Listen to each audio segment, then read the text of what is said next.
경찰국 예산과 지역사랑 상품권 예산이 오늘 소관 상임위인 국회 행정안전위원회를 통과했습니다.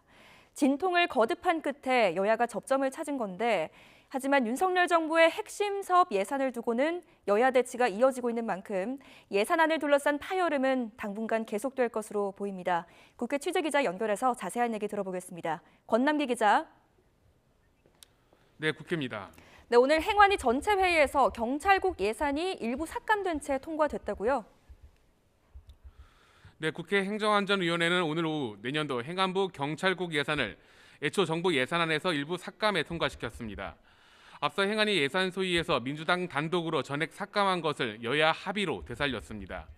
민주당 이재명 대표가 적극 추진하는 지역사랑 상품권 발행 지원 예산도 정부 원안에선 전액 삭감됐지만 국회 행안위에선 5천억 원으로 의결됐습니다. 제1순위로 노인 일자리 예산 복구, 또 지역화폐 예산 복구, 또 주거 지원 예산 복구 등 많은 것들을 들고 있습니다. 네, 행안위의 핵심 쟁점 예산은 여야가 접점을 찾았지만 이게 끝이 아닙니다. 용산공원 조성 등 여야가 신경전을 벌이는 사업 예산이 한두 개가 아닙니다. 여당이 국민의힘은 예산 칼질을 통한 민주당의 대선 불복이 도를 넘고 있다고 비판했습니다.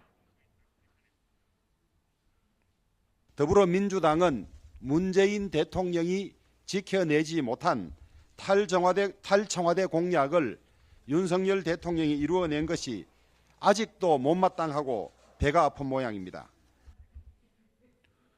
네, 여당은 금융투자소득세법, 이른바 금투세에 대한 유예 등 입법 논의가 지지부진한 상황을 두고도 야당에 대한 공세를 이어갔습니다.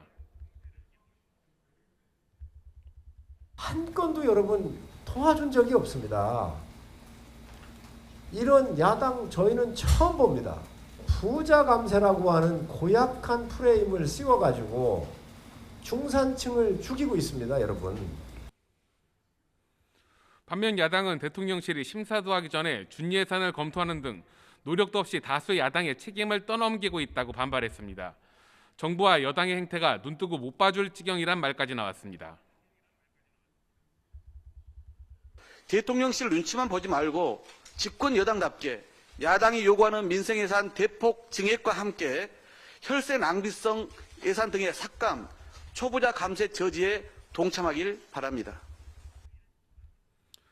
국회에서는 오늘부터 639조 원 규모의 내년도 예산안을 세부 심사하는 예산안 조정 소위도 가동됐지만 앞으로의 심의 과정은 순탄치 않을 거로 보입니다. 지금까지 국회에서 전해드렸습니다.